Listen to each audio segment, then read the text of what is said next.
Ce week-end avait lieu le rallye Rhône-Charbonnières, la deuxième manche du championnat de France des rallyes asphalte, et on va voir ce qui s'est passé durant le rallye.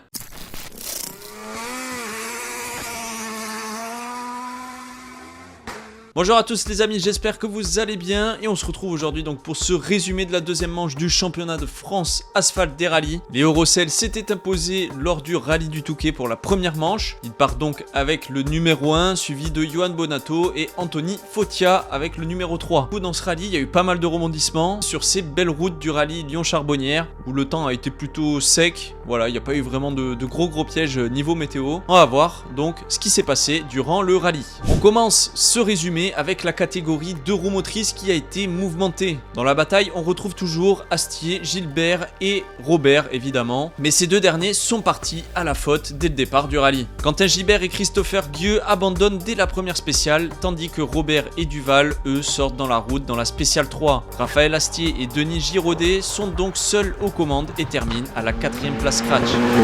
Dans le trophée Alpine Elf, c'est Pierre Rocher et Martine Rocher qui s'imposent devant Ludovic Godard et Damien Augustin à la seconde place. Grégory Fontalba et Stéphane Hermet terminent 3e.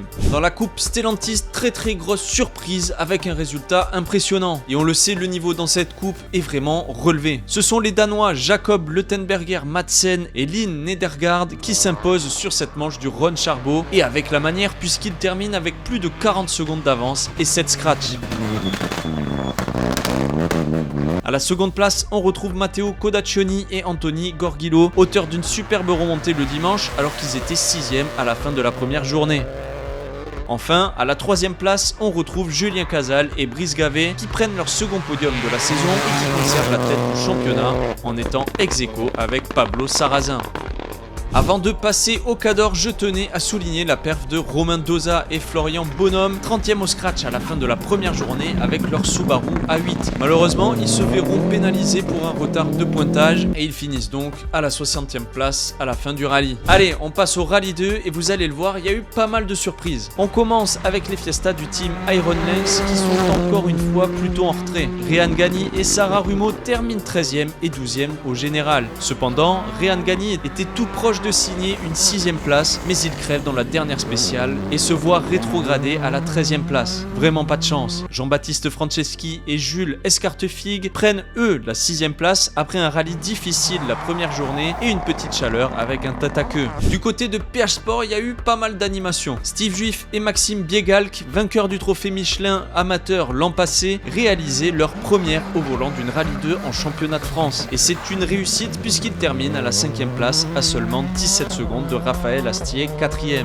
Anthony Fotia et William Hanock se sont une nouvelle fois illustrés en étant à la 3e place à la fin de la première journée. Malheureusement, ils partent à la faute dans la spéciale 7. Ils parviennent à repartir mais perdent plus de 20 minutes. Ils terminent donc le rallye à la 68e place scratch. Et malheureusement pour PH Sport, Léo Rossel et Guillaume Mercoiré, à leur 2e lors du départ de la 6e spéciale avec un scratch, partent eux aussi à la faute assez violemment. Pas de blessés, mais le joker de la saison est grillé et il faudra être désormais irréprochable jusqu'à la fin de saison s'ils veulent garder leur espoir de titre. Ceux qui en profitent sur ce rallye, c'est les Hyundai. Eric Camilli et Hugo Margueillan étaient à la bataille pour la 4e place avant la sortie de leurs concurrents directs. Et les Hyundai étaient encore un petit cran derrière les Citroën. Et suite à ces deux sorties, les deux pilotes en profitent pour monter sur le podium. Eric Camilli et Thibaut Delahaye du team de ces compétitions s'imposent devant Hugo Margueillan et Corentin Sylvestre, eux aussi au volant de leur i20 du team CHL. Camilli finit donc 2e à 30 secondes de Bonato avec 4 scratchs empochés dans la journée du dimanche et Margueillan termine 3e avec 13 secondes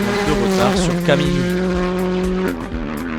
Enfin, la victoire est indiscutable et elle revient à l'équipage du team Trajectus avec la Citroën C3 Rallye 2. Johan Bonato et Benjamin Boulou s'imposent très largement sur ce rallye Rhône-Charbonnières avec 7 scratchs au total. C'est leur première victoire de la saison et grâce à celle-ci et l'erreur de Rossel, ils prennent la tête du championnat. On fait un point du coup sur le classement général. Comme je l'ai dit, Johan Bonato est en tête avec 41 points. Il a déjà pris le large puisque Hugo Margueillan est 2e avec 24 points. Léo Rossel est 3e avec 23 points. points. Jean-Baptiste Franceschi est 4ème avec 20 points. Et Raphaël Astier est 5ème avec 19 points. Voilà les amis, c'est la fin de cette vidéo. N'oubliez pas de liker la vidéo et vous abonner à la chaîne YouTube pour me soutenir. Dites-moi dans les commentaires, vous, quelle a été votre performance qui vous a marqué, le moment, on va dire, que vous avez apprécié durant le rallye, ou s'il y a un truc qui vous a déplu, voilà, dites-le en commentaire. Et voilà, on se retrouve pour la prochaine manche du championnat de France Asphalte au rallye d'Antibes. Et voilà, moi je vous dis à très vite les amis pour une prochaine vidéo. Ciao!